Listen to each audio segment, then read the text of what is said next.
All right, The GOAT. What do I think of this movie? Wow. Pretty much an okay film, around a 5 out of 10 at most, maybe 4 out of 10, and I'll tell you why. Off the rip, the movie does some pretty cool things. Mostly because it's from the same studio behind Spider-Verse. Gorgeous animation, the crispiness, the action scenes, you name it, the way they have their fights, if you will, because this is a basketball themed movie, the dynamics, just the color, the mashing, you name it, it's freaking gorgeous. Now, is that something to be expected? Because Sony, of course, it's Sony. We kind of have to keep them in high regards. But the problem with GOAT is once you get past seeing the eye candy, and forgive me, I'll make this super obvious. I do not remember any of the names except for Jet because Jet is pretty simple. The GOAT, unironically, I know the movie The GOAT, that might be confusing, but their whole spiel is kind of the underdog story. The GOAT is too small in this world of animals and basketball. Size matters. You got to be the biggest, baddest animal kingdom creature to beat the best of the best. There's rhinos, polar bears, giraffes, ostriches, horses, and of course goats and jaguars. You name it, it's all there. And to be quite frank, the world that they show us is actually pretty freaking cool. The rings, the biomes, we actually explore more of them. So you can start seeing where this is our Zootopia, if you will, from Sony. So I like how they're doing their own distinctive things. And yes, the basketball courts change. They're rocky. Their terrain is lava. They break apart. It's completely not normal, but these are animals. So it's kind of cool and makes sense. Eye candy aside, the writing and the characters are so flat and so simple. And I think the only character that honestly spoke to me in anything was the Rhino and Moto. I think that's his name, Moto, the chameleon, a single dad story. You don't really see that anymore these days, so that was surprising to see that at least. And he's pretty much a responsible father, taking care of his two daughters, which is pretty wholesome. And then Moto, because I'm a sucker for stupid humor, and Moto is completely unorthodox in how he plays basketball and is a complete weirdo, but I love him. Like, he was just a weirdo in the whole movie, to be quite honest. And he basically made me laugh the hardest. And to add to some of that humor, they didn't hold back on making it modern. A lot of modern jokes, memes, diss tracking. There's beef, there's memes, there's YouTube recordings, there's the whole camera fiasco. Everybody records everything. They have live streams in the movie. Yeah, it's very modern, and it can kind of take you out a little bit because, again, we watch movies to escape our reality, but the movie has it really intertwined. So that part can be hit or miss with some people, but to me, it was done all right because it did have some moments to keep the movie going forward. Maybe that's a me thing, but point is, the characters are pretty simple.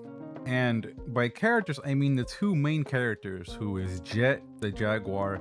She's, if you will, the aging greatest player getting past their prime, and then the GOAT coming to, obviously he's gonna become the GOAT. We know this, haha, lol, we get it, but he's gonna be the best when she's done. And funny enough, I guessed the plot myself, and it came to fruition. And who would have thunk it? The main protagonist gets too much in her head. She's kind of a butt.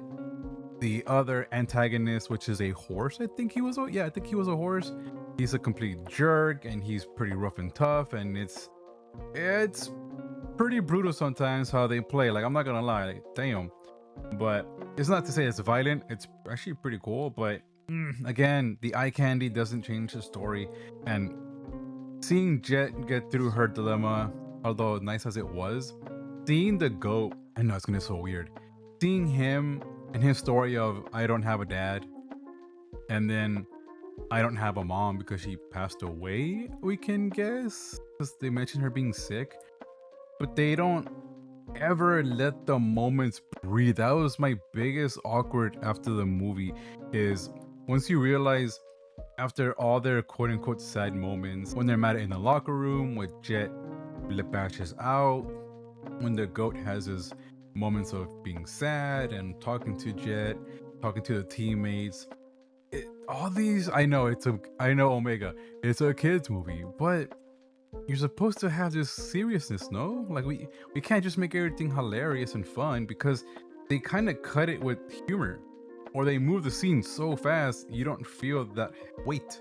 And then we just forget about the goat and his family. He's just, alright, cool. He has underdog story. Okay, cool. Leave it at that. And that's it. We never really go back to it except for, yes, my mom said I was gonna change everything. And yeah, it's your movie. That's gonna happen. You're gonna become a good player. But that's literally it. It's like they tell you the story, and that's it.